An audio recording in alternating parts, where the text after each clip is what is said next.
En principio, a mí me gustaría como retomar la cuestión de nuestra compañerita, que Chalco me parece un tema justamente complejo. Gramsci definía como al tercer sector, a la sociedad civil, decía todo lo que no es gobierno. Porque dentro de todas las definiciones de lo que es el tercer sector es un poquito complicado. Entonces Gramsci se fue muy sencillo, de lo que no es gobierno. Entonces, ¿qué es lo que pasa acá? Que cuando hay iniciativas tenemos que entender que el gobierno hace algunas, pero no las hace todas. Todo lo que hace la sociedad civil es justamente aquello que el gobierno, por su estructura, por su forma de actuar o por sus funciones no hace. Entonces nos corresponde justamente a la sociedad civil organizada. Déjame comentarte, compañera, que justamente ayer charlaba con un colega y nos decía que ellos estaban trabajando justamente en un espacio de bosque urbano, tratando de hacerlo justamente un espacio, digamos, cultural, y que obviamente los servicios que fueran destinados a la gente local. Ya en principio trae algunas ideas y dice que después de muchos años parece ser que estaba preocupado. Pero ¿cuál es la temática? En principio hay que identificar que como sociedad civil tendríamos que acudir justamente al contexto de la sociedad civil. En México, por ejemplo, a través de los programas de las CLUNYs, hay una clave en la cual hay que conformar una sociedad civil, y a través del inversor y su desarrollo social es factible inscribirlo para obtener beneficios económicos, de ahí comenzar a arrancar el proyecto. Pero eso es muy importante, llenar formatos, etcétera, etcétera, pero que al final del día ofrezcas también algo a cambio, es decir, que estamos generando como sociedad civil. Por otro lado, bueno, está el Centro Mexicano para la Filantropía, que aglutina también alrededor de 15,000 organizaciones no lucrativas, y nosotros en un censo de organizaciones civiles en INEGI tenemos medios alrededor de 60,000 organizaciones no lucrativas, es decir, hay como mucho oportunidad, pero lo importante es que trabajemos de manera organizada. El trabajo voluntario del que justamente se refería nuestra compañera de Italia, y que nosotros venimos midiendo desde hace tiempo también, es básicamente el trabajo que realizamos de manera organizada a través de alguna institución, porque el trabajo silvestre existe muchísimo. El hecho de que de repente pues hoy tengo ganas y me pongo a sembrar arbolitos, o que hoy tengo ganas y me voy como voluntario a la Cruz Roja, es muy bueno, pero no es el que requerimos como país. Requerimos aquel voluntario que trabaja al menos 1 hora a la semana de manera permanente, consistente y cotidiana, que haga justamente el trabajo que se requiere para que funcionemos de manera cohesionada como sociedad.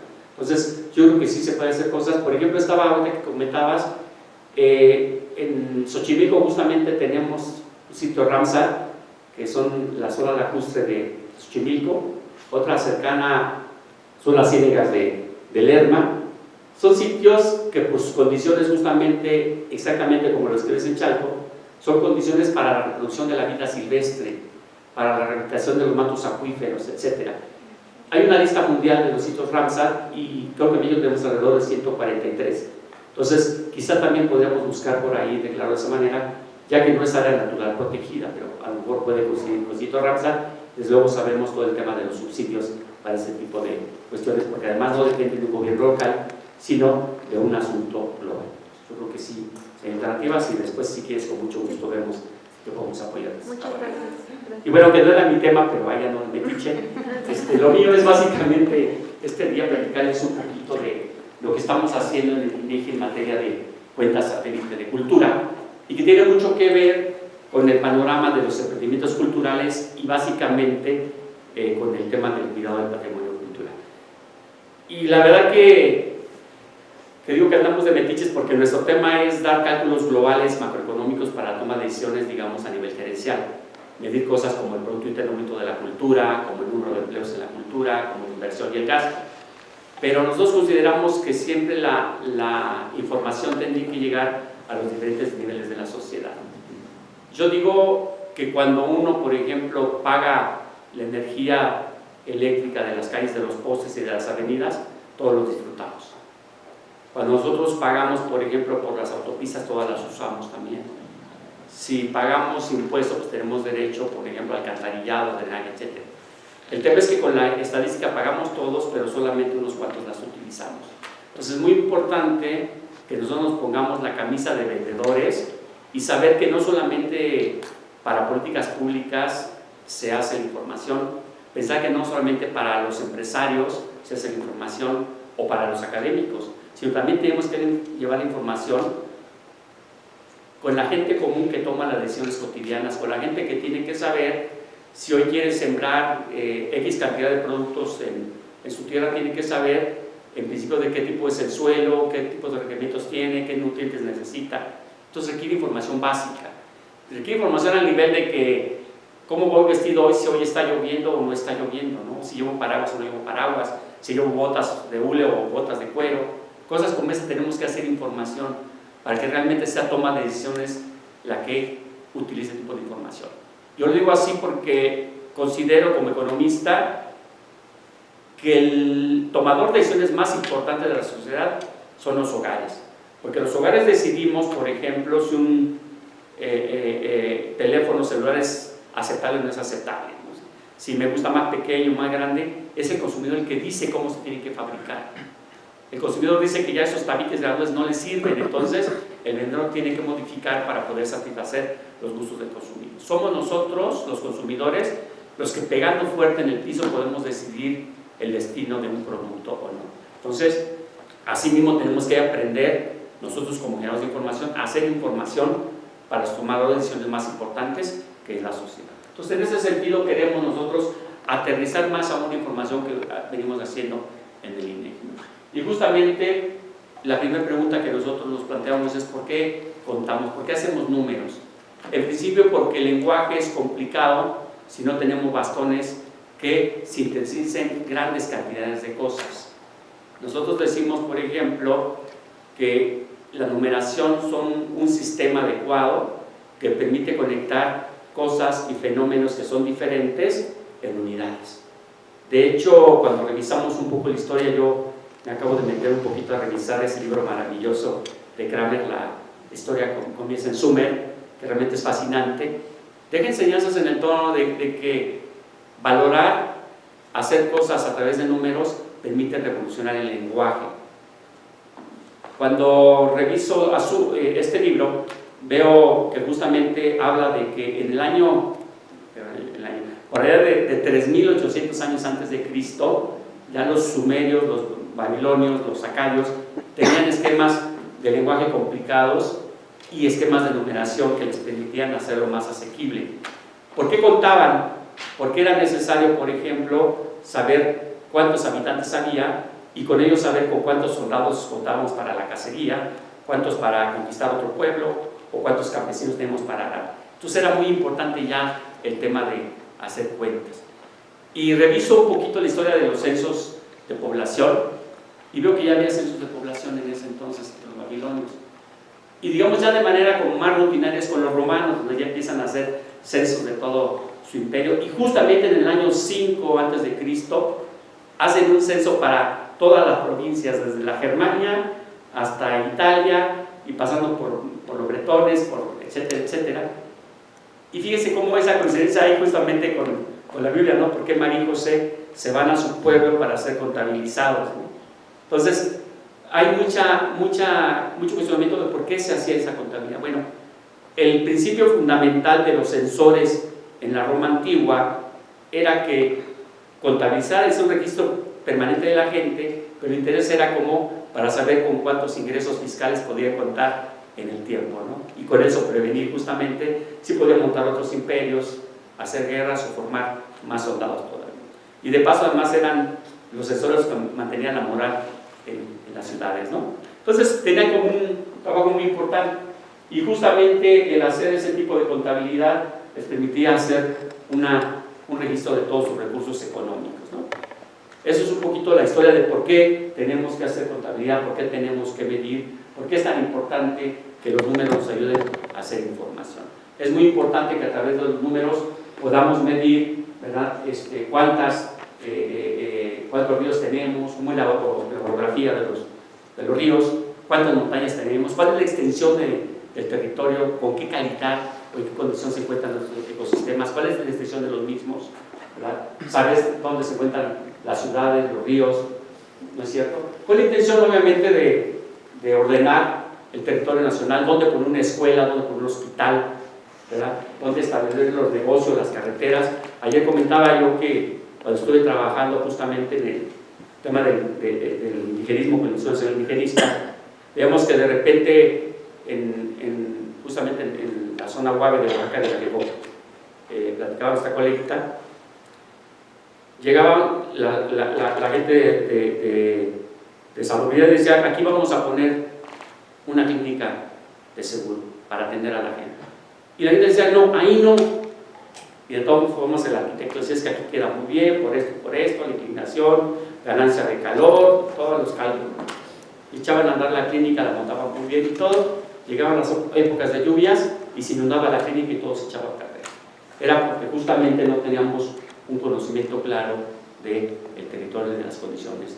Entonces es muy importante tener información para que las decisiones sean eficientes y que no en nuestra soberbia de los que consideramos que sabemos, queremos hacer las cosas particularmente alejado de quienes la van a usar. Por eso también una consigna importante en INEGI hoy es que hagamos las cosas de la mano de los usuarios. De nada vale la pena hacer muy buena información si nadie la va a utilizar. Tenemos que hacer información que sea empoderada por los usuarios, que la aprovechen para justamente hacer la mejor planeación estratégica, para que no pase lo de la clínica esta, ¿no? Y desde luego es muy importante, ¿verdad?, tener toda la información de cuántos somos, cuántos nacemos cada día, saber, por ejemplo, cada minuto nacen 5 personas, pero también cada minuto muere una persona, ¿no? Entonces eso hace también que, por otro lado, la población del país vaya envejeciendo paulatinamente, ¿no? Teníamos todos los días una población cada vez mayor. Alguien dice que poblacional ya no lo acabamos, en el cual ahora la preocupación es quién va a cuidar a los adultos mayores algún día, ¿no? Porque estamos obligados como sociedad a proteger y a cuidar a las personas obviamente en condición de ser cuidadas, ¿no? Y desde luego no tenemos un bono en tema de pensiones que pueda mantener a nuestra población creciente y que esté envejeciendo, ¿no? Si hay un financiamiento obviamente de las generaciones donde en principio el sándwich, la parte medio del sándwich de la población genera un subsidio hacia los más jóvenes y hacia los mayores, pero ese sándwich va creciendo y en algún momento vamos a tener que destinar recursos a proteger a la población. Entonces necesitamos información para hacer buena planeación también en ese sentido, ¿no? Porque obviamente tenemos que destinar recursos para ello. En México aproximadamente casi el 5% del Producto Interno Bruto se crea por el sector salud, por todas las actividades, pero de esa casi el 1% es generado por el trabajo voluntario de los hogares, ¿no? El trabajo de los hogares ayudan a cuidar a los ancianos, a los discapacitados, a los enfermos temporales, crónicos, etcétera, etcétera, y destinamos una gran parte de los recursos a ese tipo de cuidado, ¿no? Pero es un valor que no se ve en términos monetarios, pero que existe en términos de bienestar claramente en los hogares. En este sentido, nosotros decimos que además es importante identificar el rol de la cultura en la economía. Para nosotros es importante porque es un sector que de alguna forma también requiere hacer planeación, requiere hacer estrategias. Sabemos de muchas cosas en temas de cultura, pero ni siquiera sabíamos cuánto representan en términos económicos. Y también tenemos claro que hacer cultura no es para generar recursos económicos, decíamos ayer en la plática que era más bien trabajar en el tema del tejido social, el tema de la representación de contenidos simbólicos nacionales, de identidad con nuestro país, entre otro tipo de cosas. Pero creo que no nos viene mal si también identificamos que además la cultura genera valores económicos, aun cuando no es su objetivo primordial, ¿no? Entonces, en este sentido, nosotros elaboramos una cuenta satélite de cultura, donde a través de esas mediciones podemos saber que alrededor del 3% del Producto Interno Bruto se genera a partir de las actividades culturales del país. Es decir, cuando echamos a andar las presas editoriales, cuando hacemos el performance de alguna acto cultural, de la danza, del teatro, de música, la actividad de los museos, y todo tipo de cosas, la gestión cultural del gobierno, etcétera, y desde luego algo que platicamos en cortito, era la apuesta cultural de los hogares, donde todos los hogares también participamos de manera definitiva en la actividad cultural, ¿no? Y por cultural nosotros nos referimos como parte de la cuenta a las actividades que generan flujos económicos a través de la transferencia de contenidos simbólicos. Esto es decir, todo ese conocimiento, digo yo, que con mucha pericia se realiza en un núcleo social y que se transfiere a otro núcleo social. Esa es prácticamente la actividad que estamos nosotros midiendo en esta cuenta. Y decía que también es muy importante porque también medimos quién gasta a favor de la cultura. Ayer alguien me preguntaba si era factible hacer como un estudio de impacto de cuánto se requiere mover para generar cultura. Yo les decía, pues puedes tomar algo como el gasto público en cultura, que es realmente muy pequeño, dadas las condiciones austeras en las que vivimos, pero que mueven 3 puntos del Producto Interno Bruto. Entonces quiere decir que con pocos recursos, no digo que generes, mueves muchos recursos más, ¿no? Es decir, con casi, creo que es el 0.01% del Producto Interno Bruto, que es el gasto público en cultura, mueves 3 puntos completos del Producto Interno Bruto. Entonces, esto me parece que es una apuesta muy interesante si queremos medir algo que se llama impacto económico de la cultura. Pero también medimos la parte de los hogares a través de una encuesta donde vamos a, porque obviamente me pueden decir, todo lo que está a través de las instituciones privadas está medido a través de los censos. Todo lo que produce en materia de gestión de cultura está de la parte pública, está medido a través de la cuenta pública. Pero los hogares también tenemos una participación muy importante en la realización de la cultura, tanto como consumidores como productores.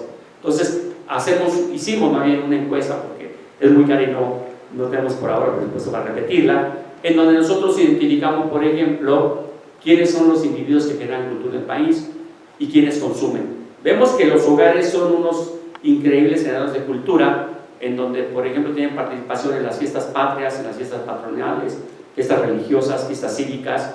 Las festividades para los mexicanos son fundamentales.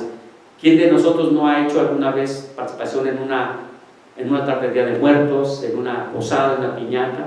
El mexicano, por tradición, tiene una participación muy clara en la decisión de las festividades, ¿no? A lo mejor no porque nos guste emborracharnos, pero sí, seguramente porque somos partícipes, tenemos una identidad muy arraigada a este tipo de temas, ¿no? Y desde luego esto está medido a través de la cuenta, de esa encuesta que levantamos. Pero también preguntamos, ¿verdad?, cuánto de nosotros gastamos, digamos, en materia de cultura. Ya sea tanto, digamos que lo que ustedes compran en Gandhi ya lo sé, porque le pregunto al vendedor, ¿no es cierto?, al establecimiento. Pero cuando compran en la vía pública, no sé, alguien haya comprado cultura en la vía pública. Me imagino que nadie, ¿verdad? ¿Alguien ha comprado discos piratas en la vía pública? A ver, que levanten la mano. Películas, software, libros. ¿Alguien ha cooperado con el mimo de la plaza cuando va en la calle, con los payasitos, con los músicos? Eso también es gasto en cultura, ¿sí o no? Entonces, ¿cómo lo captamos si el censo no me lo da y no me lo da tampoco el sector público? Entonces tengo que levantar una encuesta en hogares donde yo les pregunte cuánto del gasto que tienen ustedes de cultura lo realizaron en la vía pública, ¿verdad? Cuando diste los 5 pesitos al mimo, cuando diste los 10 pesos al payasito, cuando diste X cantidad a la chica que está cantando afuera de Bellas Artes, al violinista que está en la entrada del metro, que hay unos muy buenos, por cierto. Entonces, todo ese tipo de cuestiones se nos escapan de repente. Entonces, como hay que ser exhaustivos en las cuentas nacionales y ortodoxos fundamentalistas, tenemos que medir hasta el último centavito gastado en cultura. Entonces, levantamos una encuesta a más de 14,000 hogares para preguntar ese tipo de gastos y poderlos incorporar en la cuenta satélite para poderlo ver. Vale, por favor. Pero obviamente lo que ya les decía, la intención es que esta información no sea solamente macroeconómica, ¿no? Que sirve de mucho. Yo me platicaba con mucho orgullo que en su momento me tocó compartir con el maestro Rafael Tovares de Teresa el tema de preparar una explicación a los medios de comunicación de la cuenta satélite, ¿no? Yo le decía que era emocionante verlo sentado en su sillita con 2 almohadas a los lados, justamente para evitar los estragos, más bien para un poco aliviarse de los estragos de la enfermedad, y cómo revisábamos dato por dato para poder entender de qué se trataba la cuenta satélite, ¿no? Y nos sirvió para dar una explicación muy clara de cuál es el contexto, de cómo funciona la cultura en el país, de cuáles son los números más importantes, pero también entender que se requiere hacer muchas cosas más, particularmente en las entidades federativas, en los municipios, en las localidades. y eso lo tenía bastante claro. Y de ahí salió justamente la idea, y me recuerdo además, le tengo que dar el mérito a Tere Franco, que me dice, oye, pero por ejemplo, pues ya mides los teatros, los parques temáticos, ¿y qué pasa con los sitios arqueológicos, ¿no? ¿Por qué no hacemos algo muy...? Ah, pero además, dice Hannibal Lecter en su película en esa película de Hannibal, justamente, o El silencio de los inocentes, dice que la envidia es el motor que mueve al mundo, ¿no? Entonces, cuando presumíamos en los medios el trabajo que hicimos con el Instituto Mexicano del Cine, en donde dijeron, ¿por qué haces una encuesta tan general y por qué no hacemos una sobre el cine? Entonces, pues nos pusimos a chambear con la gente del IMCINE, y ese esquema contable a nivel nacional lo llevamos solamente a la temática del cine, donde medimos cuál es el impacto económico del cine desde su producción, el performance, la difusión, los gastos en taquilla, vimos cuántos empleos generaban, cuántos invertía, de dónde venía el dinero y cómo se destinaba. Y si ustedes revisan, por ejemplo, hoy los anuarios estadísticos del cine mexicano, siempre el primer capítulo es sobre la cuenta satélite del cine. Entonces fue como un hitazo. Y además, ni más ni menos que cuando presentamos hace 3 años el primer capítulo del cine mexicano, lo hicimos en el Festival Internacional de Cine de Guadalajara, lo cual obviamente pues tuvimos como teloneros a Danny Glover, a José María Jaspic, a Diego Luna. Entonces aprovechamos que había muchos medios de comunicación y entonces lanzamos la red satélite del cine, ¿no? Y cuando Tere escucha esto dice, oye, ¿por qué no hacemos algo parecido para sitios arqueológicos? Entonces ahí nació la idea y nos pasó su información, todos los chefs de información en materia de sitios arqueológicos. Y en INEGI, en esa búsqueda, tenemos algo que se llama, les comento, se llama Mapa Digital de México, que es un instrumento, un software que además es gratuito, no hay que comprarlo en la calle, ¿no? Es gratuito, entonces si van ¿cómo se llama aquí donde venden software pirata? En el centro histórico, en Meave, ¿verdad? Si van ahí, que no se los vendan porque es gratuito en INEGI, lo descargan y ya trae cierta información como población, como índices de urbanidad, como capas de agua, etcétera, etcétera. Entonces en ese software nosotros podemos poner, por ejemplo, Teotihuacán, todo el sitio arqueológico, y podemos identificar, ¿verdad?, por un lado cómo está conformado, cuáles son su periferia. Trazamos un buffer de aproximadamente 5 kilómetros en Teotihuacán. ¿Con qué intención? Con tratar de identificar cuáles son los flujos económicos que genera Teotihuacán. O sea, se imaginan que además de nosotros saber que sí, Teotihuacán para su mantenimiento requiere de al menos, porque si no me van a golpear mis colegas de coordinación, al menos 200 millones de pesos anuales. Pero ¿qué pasa si logramos demostrar que genera más valor que lo que cuesta? Es una apuesta que de repente puede sonar un poco a herejía dentro del tema de cultura, pero con una apuesta económica me parece que tampoco viene mal saber que los emprendimientos culturales también son apetitosos para inversionistas, ¿no? Yo creo que tenemos todos como sector cultura una talacha muy grande en convencer al inversionista, sobre todo al rentista, ¿no?, que nada más mete su barro al banco y nada más está recibiendo ingresos, que también puede meter inversiones en temas culturales y que les va a generar riqueza, ¿no? O sea, Teotihuacán obviamente es el sitio cultural, arqueológico más visitado del país, tanto por la cercanía a la Ciudad de México, por la infraestructura, por las carreteras, todo tipo de cosas, ¿no? Pero eso hace también que la gente confluya de manera como más rápida y que básicamente hagan la visita de ida por regreso, que en el mismo día hagan excursión a Teotihuacán. Todo lo que nosotros hicimos para tratar de demostrar esta idea de que es rentable mantener sitios arqueológicos, le montamos una capa con todos los establecimientos económicos de un buffer de 5 kilómetros. ¿Por qué todo un buffer? Porque seguramente que un restaurante que esté en ese buffer es un restaurante para atender a los visitantes que van a Teotihuacán. O sea, yo no creo que alguien vaya desde aquí de la Ciudad de México a comer a ese restaurante, porque quien ha ido ya ve que pues hay 2 o 3 restaurantes muy buenos y los demás pues son como de gorditas de chicharrón y de sopecitos, ¿no? Entonces, lo que nosotros hicimos fue montar ese buffet, identificamos todos los restaurantes, hay 2 hoteles, hay locales de antojitos, están los chicos que te invitan a hacer el viaje por globo aerostático, etcétera, etcétera. Encontramos todos ellos, pero entonces hicimos una suma de todos los valores, buscamos toda la producción que generaban los establecimientos económicos que visitan Teotihuacán con ese motivo de conocer la zona, ¿no? Pero además le sumamos también el costo de las entradas, y aquellos que entran de gorrita café, pues les pusimos también un valor, ¿no? Un valor similar al costo de la entrada para hacer una valoración adecuada. Entonces al final llegamos a un cálculo aproximado de 300 millones de pesos. ¿Qué me está diciendo? Que si bien Teotihuacán tiene un costo de mantenimiento al menos de 200 millones, genera en promedio 300 millones de pesos. ¿De qué porcentaje es entonces la ganancia? 50%. Díganme qué emprendimiento económico da hoy el 50%. Si yo les comentaba que tengo 45 mil pesos en el banco, lo tengo en inversión para que no vayan a saltar, pero me da alrededor de 1.40 mensual. Entonces yo haciendo el cálculo más o menos, pues yo creo que 200 millones de pesos me vendría dando algo así como 800 mil pesos al año.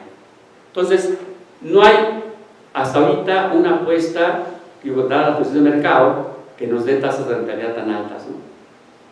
Y los que tienen ahorros pueden checar, inclusive jugarle a los fondos, claro, con la apuesta que pueden perder toda su lana, pero cuando mucho les da el 8 o 9%. Entonces, esta es una apuesta de que sí es factible hacer emprendimientos culturales que generen valor. Obviamente hay que hacer el acotamiento, ¿no? Lo que ya les decía, que es el sitio más visitado, entre otro tipo de cosas, pero que estamos demostrando que esto se puede hacer.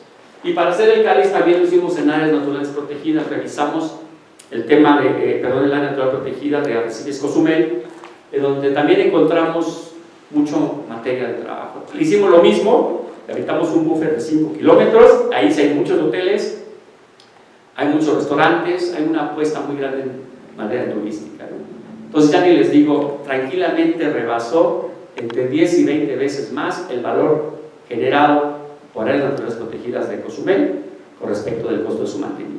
Obviamente hay que considerar otro tipo de cosas que a lo mejor todavía son un tema de discusión.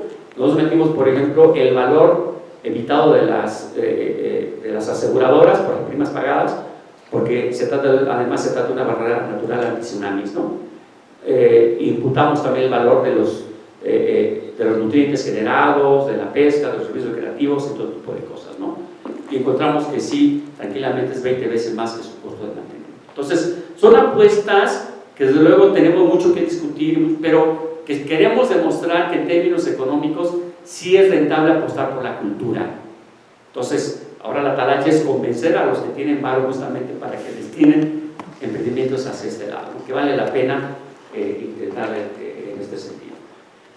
Y que, desde luego, lo que ya les decía, lo importante es que llevemos la información a nivel subnacional, ¿no? A las regiones en donde, decía ayer, que donde la gente tiene nombre, ¿no? Ya no decimos el municipio de Santiago de Anaya, ¿no? Sino donde vive Lupita, Carlos, José, Manuel, y que viven a un lado de la capillita derruida, a un lado del campo de siembra, el señor que ayuda en la iglesia a barrerla, la señora de la tiendita, el cuate que vende chelas. O sea, tenemos que llevar la información a ese tipo de niveles.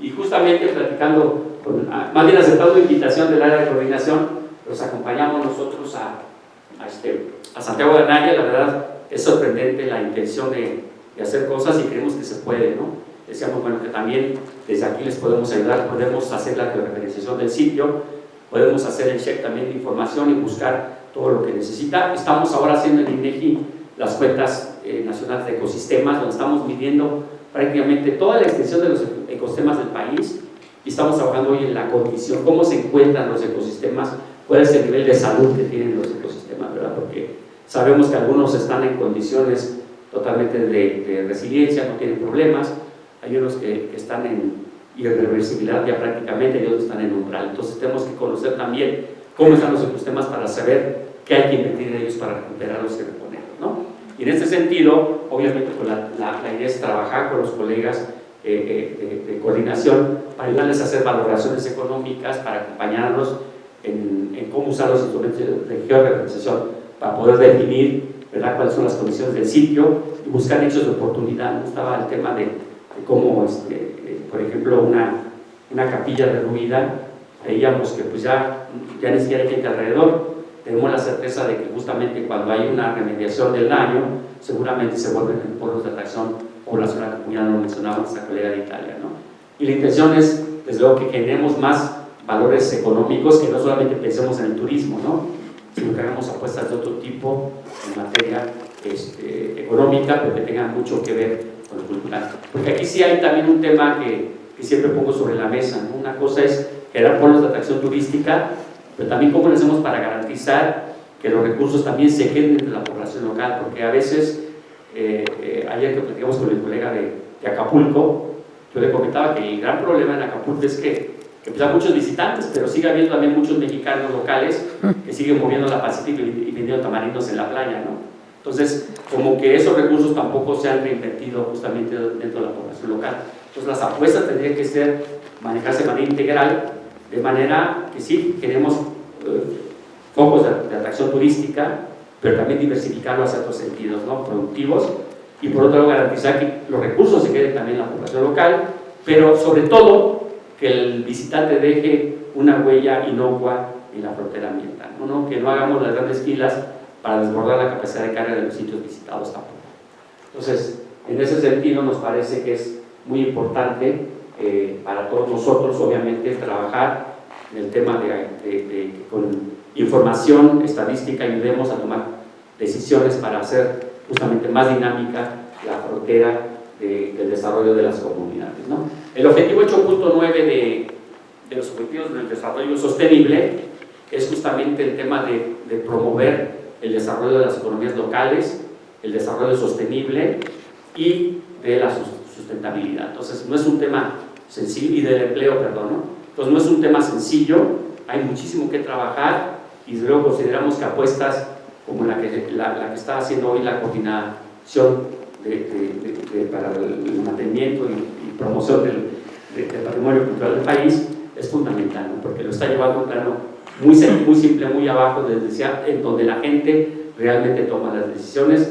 De tomar una decisión significa que la población tenga para alimentarse o tenga para no alimentarse, ¿no? O bien se ve inundada por X percance o meteoro natural y otro tipo de cosas, ¿no?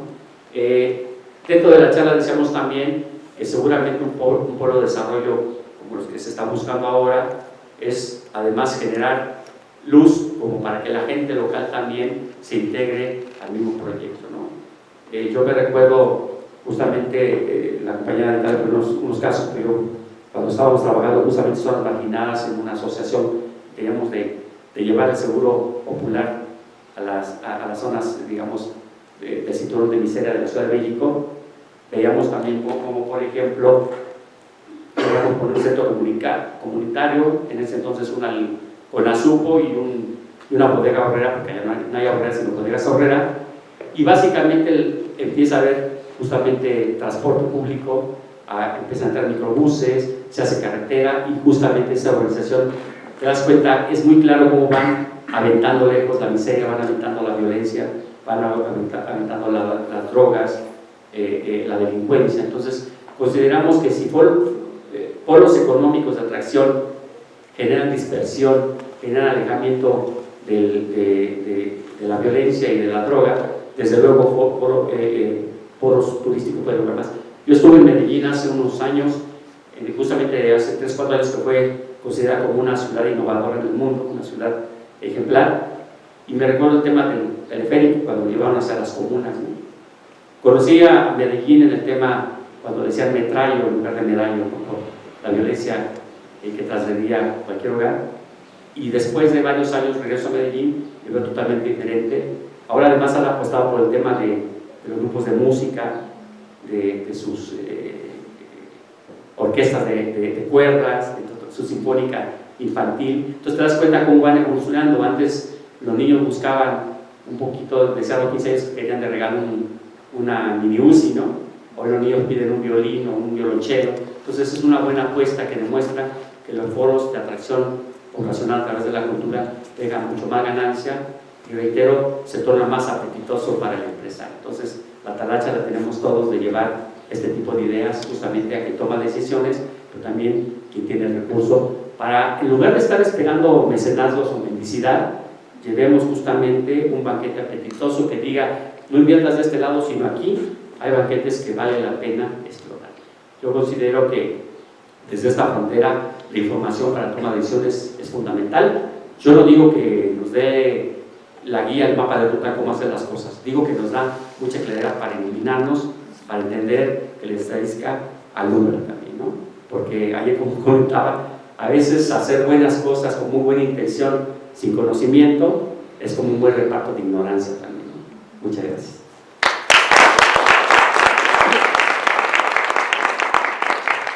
Gracias. ¿Hay alguna pregunta?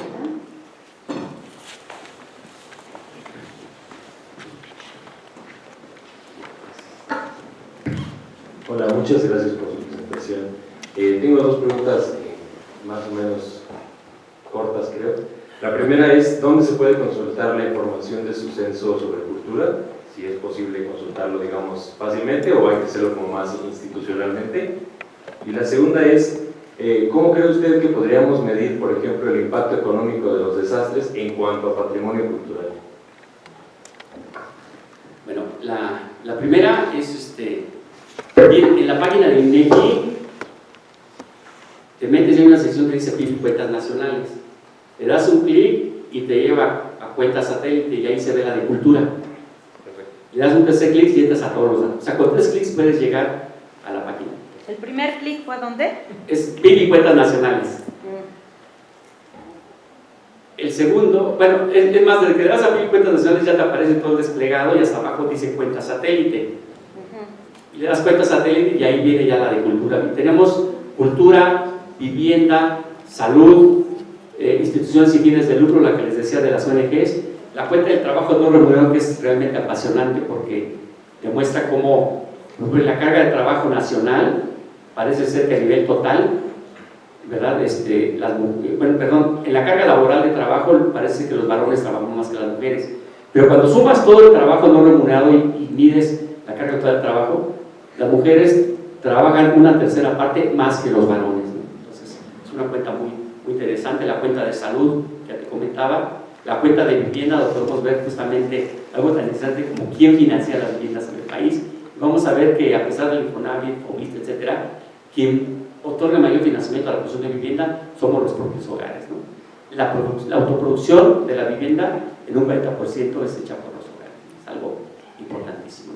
Y desde luego tú puedes entrar, pero también está la oferta tenemos algo que se llama Viernes de Estadística en INEGI, entonces nos echan un telefonazo, nos mandan un correíto y con mucho gusto lo recibimos en INEGI para hacerles una explicación muy detallada del producto que quieran, como para que sepan para qué sí les sirve la cuenta y para qué no les sirve también, ¿no? Y ya les decía ayer que además les invitamos un cafecito con canela y clavo, piloncillo y estacionamiento, o sea, si no van es porque no quieren, ¿no? Y en el último hay un mapa de riesgos para el tema de desastres. Fíjate, ahí la bronca está que esté enfocado a áreas naturales protegidas, a bosques, selvas y viviendas. A mí me parece que es una buena oportunidad comenzar a pensar que en ese mapa de riesgos metiéramos todo el tema de los sitios arqueológicos, ¿no? Que estuvimos a la semana siguiente del sismo de septiembre del año pasado en Chiapas, y en San Cristóbal las Casas la verdad es lamentable ver las iglesias tan hermosas, las casas derruidas por el temblor, ¿no? Y que pues obviamente cuando ves la magnitud de las cosas, neta, no hay presupuesto que alcance para mantener todo eso. Entonces tenemos que rascarle en otro lado y no esperar a que del presupuesto del gobierno nos llegue todo. Tenemos que buscar más que mecenazgos, ofertas de cómo retomar pues, ese tipo de mejoramiento y reparación de datos. Me parece que es difícil, pero hay que buscarle por otro lado. Y te reitero, a lo mejor valdría la pena comenzar a vislumbrar, reitero, si en el mapa de riesgo podemos meter el tema de los sitios arqueológicos y zonas de patrimonio cultural del país. Valdría la pena intentarlo.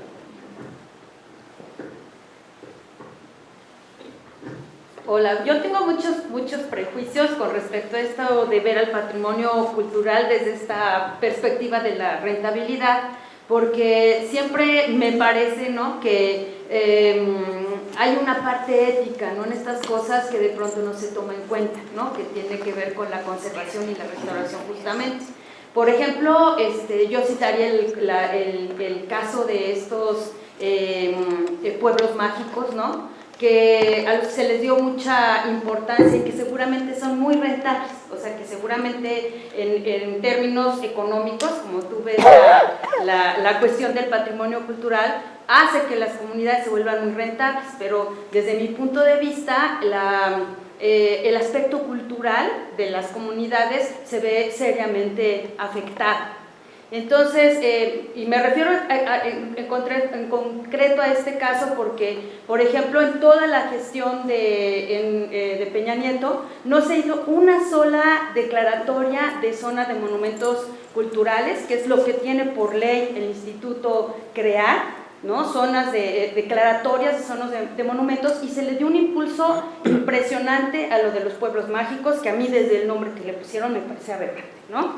Pero bueno, como que sí, así lo veo, ¿no? Pero por otro lado, creo que en una propuesta mucho más micro, no esta que tú ves así gigante, todos los que trabajamos de pronto con proyectos, con comunidades, como es mi caso, nos encontramos en esta situación de que no sabemos nada de esta posibilidad de la estadística. ¿Por qué no la aprendes? Pues no te la enseñan cuando estudias restauración y luego cuando haces la maestría en educación, o sea, no te lo enseñan. Y entonces seguimos, por ejemplo, en mi área, ¿no? Haciendo trabajo con las comunidades, y en Génesis, no, trabajamos con 150 jóvenes, con 1000 niños, ¿no? Pero al final nunca sabemos, porque no hemos encontrado los indicadores para saber si efectivamente este objetivo que tenemos en el área de significarle a los distintos sectores de la población civil la importancia del patrimonio cultural y por ende de su conservación y restauración, no los hemos encontrado. Entonces, a mí no me dice nada decir 150 jóvenes o 1000 niños, porque no sabemos si realmente logramos ese objetivo con esas poblaciones con las que trabajamos. Entonces, mi pregunta es, ¿arman ustedes cursos, talleres, ¿no? que nos pudieran ayudar en esta parte que me parece fundamental y que no estamos haciendo, al menos en el área de educación social para la conservación, y que sería de una enorme, pero enorme ayuda, pues? Muchas gracias por la pregunta, Regaño, pero la verdad, si hubiera crítica para nosotros, la comprábamos, ¿eh? O sea, reitero, para todos los proyectos que van a salir de cuenta satélite, los 7 proyectos los hemos hecho con los usuarios. O sea, no hacemos proyectos como yo pensando que a ti te sirve tal cosa, ¿no? O sea, yo no puedo diseñar un mando diciéndole a mi colega que es el que le queda bien. Las cosas hay que hacerlas como la gente las necesita. La cuenta de vivienda la hicimos justamente ayudados por el Infonavit, por el FOBISTE, por Sociedad Hipotecaria Federal, por el Consejo Nacional de Vivienda, por CONAPO, incluso por la Cámara Nacional de la Vivienda, ¿no?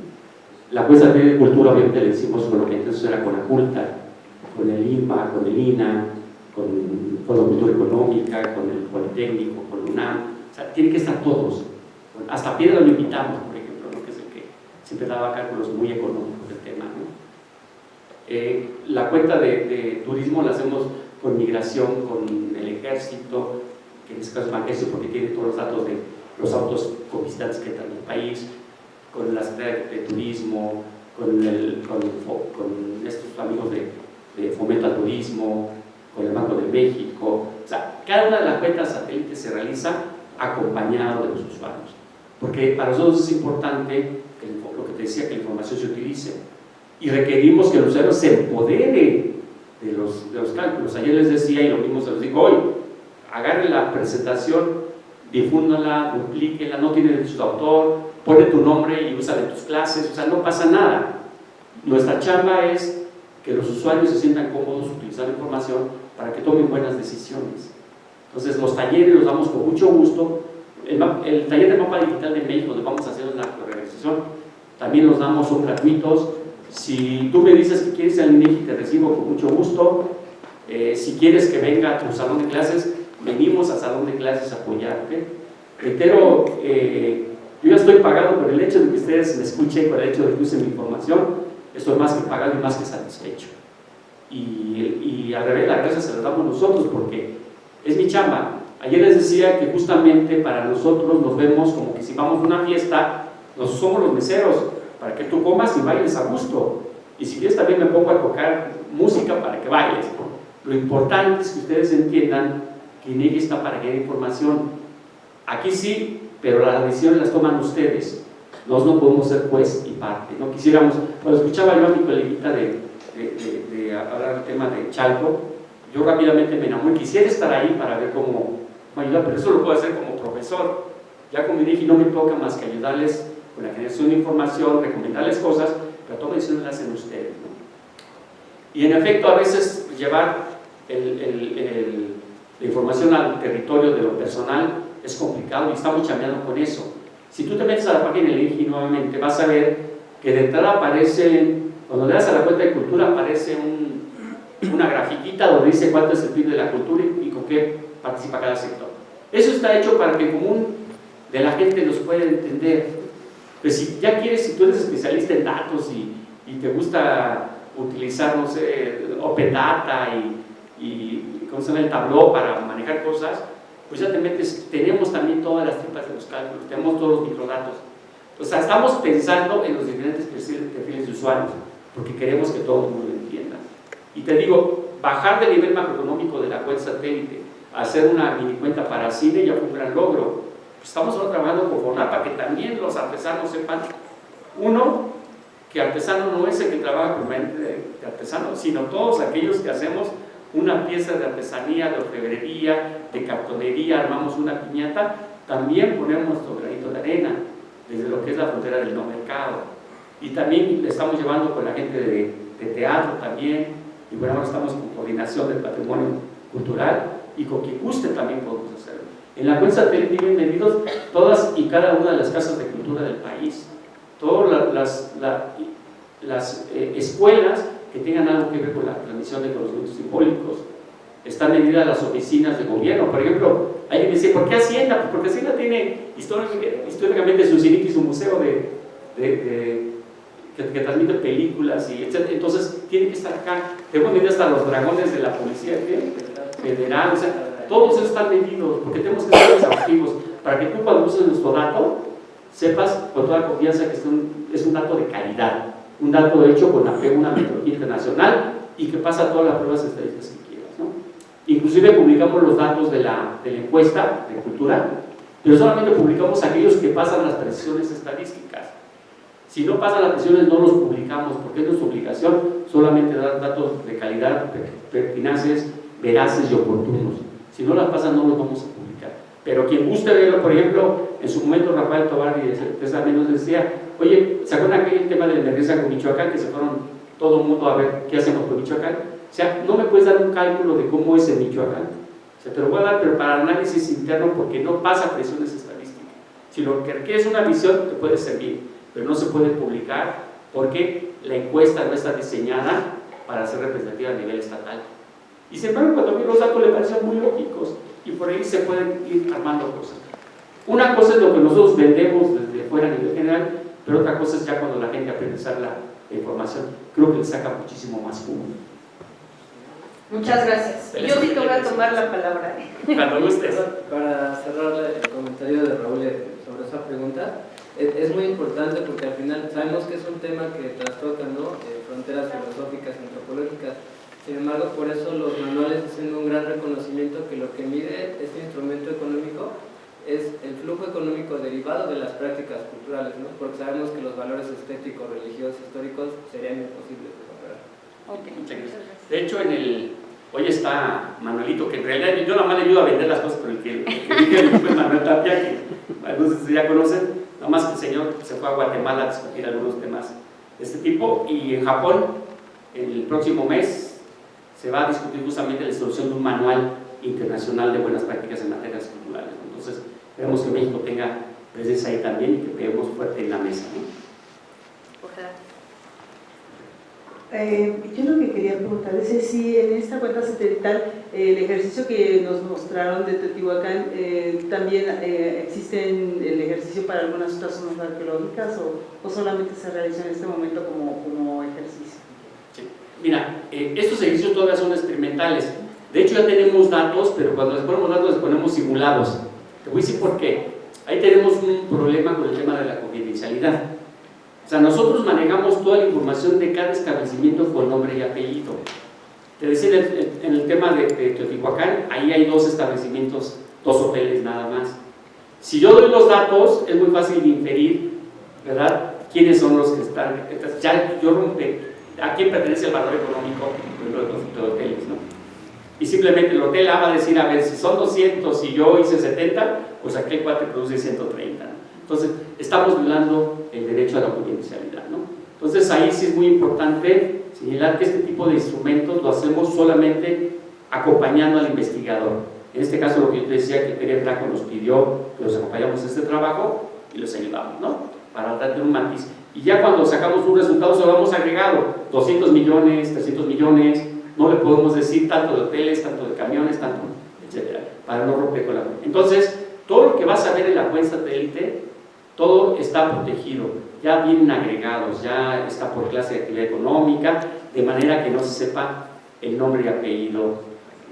Y tenemos muchísimo cuidado porque justamente acabamos de tener una charla sobre seguridad de la información, aprovecho para dar el mensaje, y justamente gente de Estados Unidos del Buró de Censos nos decía, hay un chico que a partir de las últimas tablas del censo de población, cruzando diferentes cuadros y algoritmos, tipo métodos numéricos, ¿no?, tú tienes el inicio y el fin, y quién sabe qué pasa dentro, pero logras resolverlo, con algoritmos llega al nombre de la persona, ¿no? Entonces, eso nos alerta muchísimo, ¿no?, y nos hace pensar todavía más en que tenemos que cuidar mucho las cosas, porque a veces no solamente son los cuadros que tú das, sino cuando cruzan información de otros lados, puede llegar a encontrar la identificación del individuo. Entonces, nosotros tenemos que tener mucho cuidado. Afortunadamente tenemos algoritmos que nos avisan también, justamente ya están estipulados de manera que no rompamos con la confidencialidad. Y cuando algo lo rompe, ni siquiera nos deja imprimirlo, ni siquiera nos deja editarlo.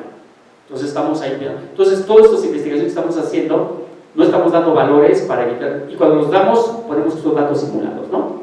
Pero aquí más bien son como trabajos sobre demanda. Cuando alguien tiene una necesidad, pues nos acompañamos a hacer las cosas, ¿no?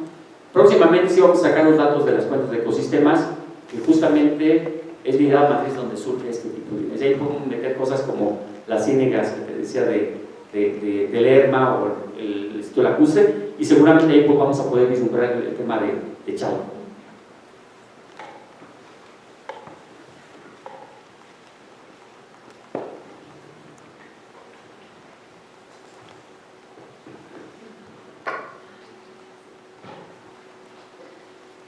Pues lo felicito por su presentación. Yo soy Gabriela Lin, de la Universidad Iberoamericana, y yo he estado trabajando sobre la valoración del patrimonio urbano en relación a las políticas de desarrollo urbano. Y a mí me preocupa un tema cuando usted comentó que bueno, la cultura es rentable, no es lo que se está tratando de mostrar, y otro ejemplo era de los ecosistemas que pueden ser rentables. De alguna manera estamos hablando siempre del impacto que puede tener la cultura, el impacto económico, ¿no?, en otras actividades o atraer inversión. No sé si se puedan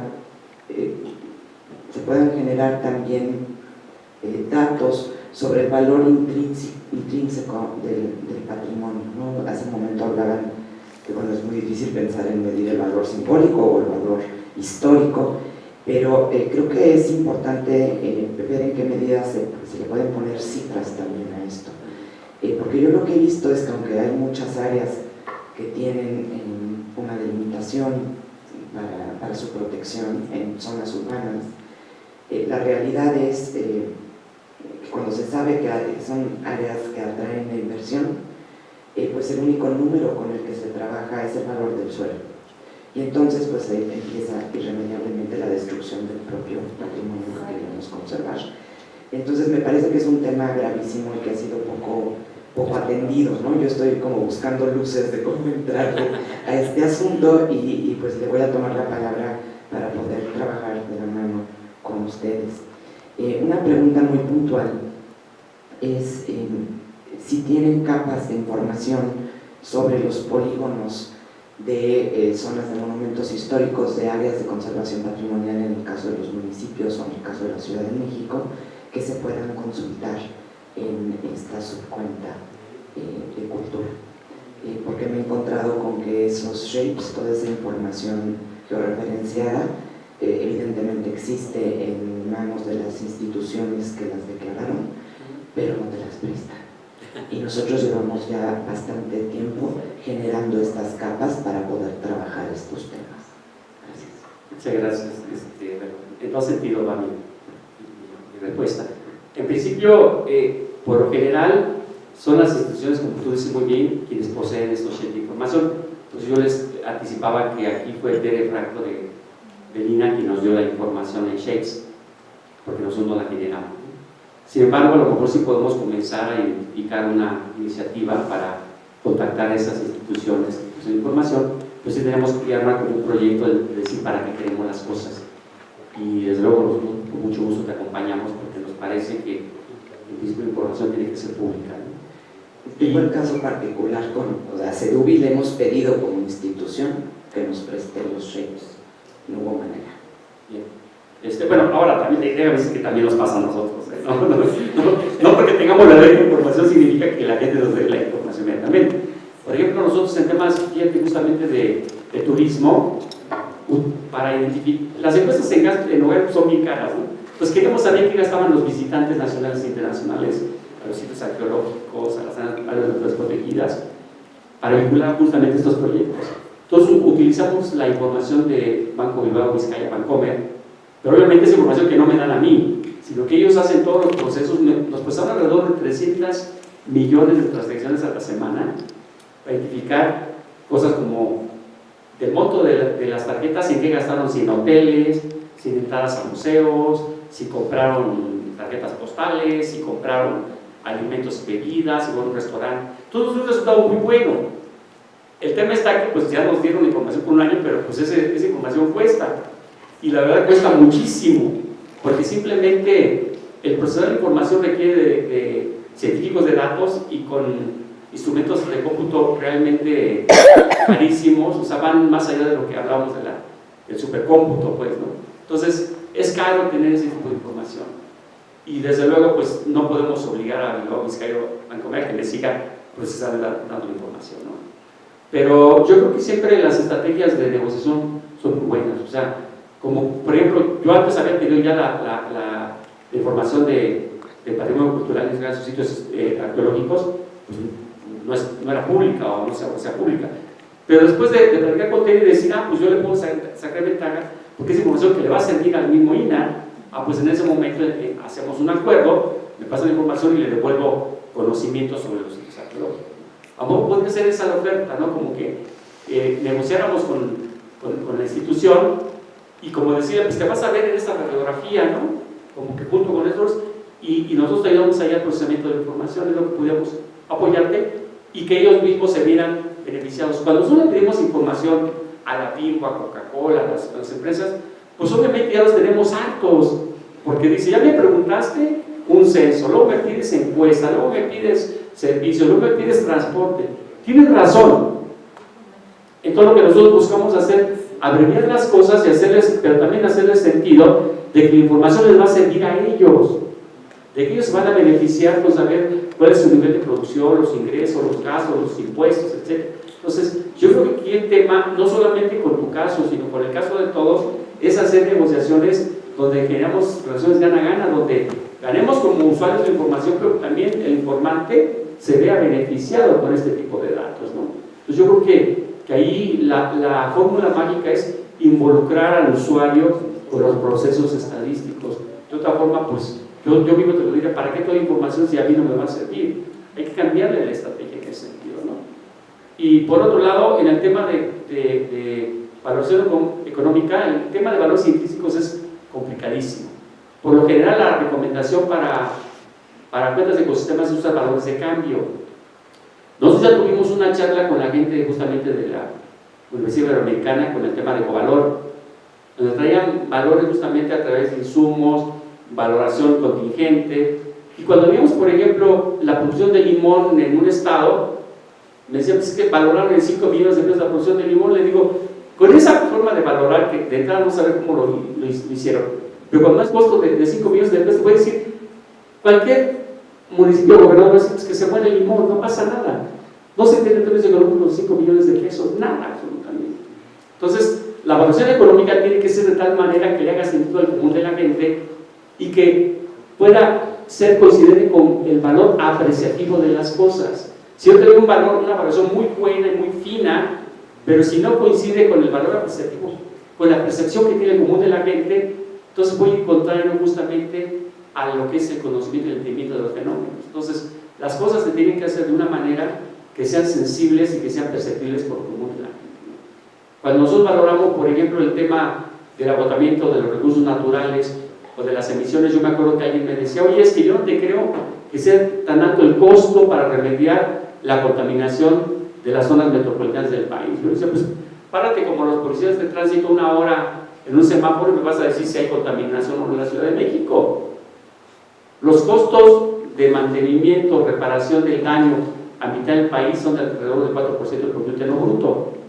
Yo les digo, pues quien no me lo crea, quien no quiera empaparse de estadísticas y de conocer, pues que se pare, les digo, en un semáforo, que se meta a nadar en época de vacaciones en las playas de Acapulco, que beba agua del lago de Guadalupe, de aquí del Estado de México, etc. O sea, hay formas de entender las cosas. Entonces, cuando nosotros hacemos estadística, la hacemos, te decía, con apego a un marco internacional, el sistema de cuentas nacionales de la ONU, del Fondo Monetario, la OCDE, etcétera, pero además pedimos que la OCDE nos venga a auditar, que el Fondo Monetario Internacional nos venga a auditar los cálculos.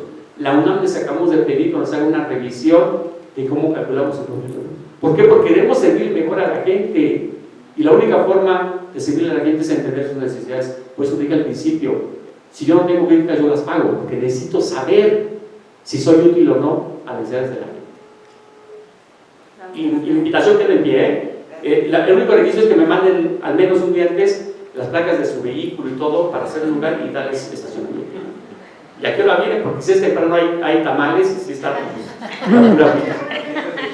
Hola, mi pregunta va un poco con esto, con el tema de que no es suficiente comprobar que hay una ganancia, ¿no?, en el patrimonio, sino que hay que considerar a dónde va, ¿no?, y si se invierte para su conservación, si llega a la comunidad, como en esta parte. El INEGI, no sé si ahorita lo tienen contemplado en estos proyectos como Teotihuacán, de estos ejemplos, pues, o lo han hecho, o qué maneras existen de medir estadísticamente el impacto que tiene en la sociedad el patrimonio, no solo económicamente, sino tal cual como en el bienestar social. O sea, si... Sí, lo que pasa es que, lo que dice, yo quisiera hacerlo en lo personal, pero es que no es función del INEGI.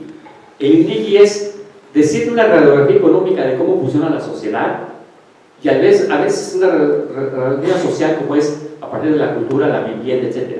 Pero toma decisiones les toca a ustedes. Ayer les decía en la charla que el conocimiento es como un faro que alumbra, imagínense, a la luna, ¿no?, que alumbra una cara, pero otra cara está oscura. Le toca al investigador darle la vueltecita para completar la figura. O sea, nosotros ponemos lo que es la información, pero toca al investigador completarlo con investigaciones, sacar conclusiones, decidir. Lo que yo les dije, de que esta es una apuesta económica para demostrar que también genera riqueza económica, pero no me toca a mí decir si la llevamos adelante o no me toca decir si le ponemos luces a Teotihuacán, no, yo estoy en contra de eso en lo personal, pero uno les dice lo que existe, pero les toca a ustedes tomar la decisión y llevar este tipo de cosas. Por ejemplo, el tema de impacto social, pues hay algo que se llama por ahí Coneval, o sea, que les toca más ese tema. El Indesol hace impacto social, la Fundación MESER hace impacto social, o sea, no nos toca a nosotros el tema. Honestamente, un día nos buscaba justamente el patrocinador de la Fundación MESER, decía que quería ver, porque ellos traen un programa de educación por las tardes. Dice, los chavos de la secundaria salen de la escuela y acá les ayudamos a hacer sus tareas, a hacer un repaso. Y querían saber si había un impacto, ¿no? Pero pues es muy simple. Checa las calificaciones de los que no van al curso y checa las calificaciones de los que sí van al curso. Y con eso puedes saber si estás generando ganancia o no social. Pero las evaluaciones no es sencillo, no hay gente técnica de Monterrey que se dedique exclusivamente a hacer evaluación de impacto social en temas culturales, no vale la pena buscarlo, porque reitero, nosotros quisiéramos que el INEGI no puede hacer este tipo de cosas.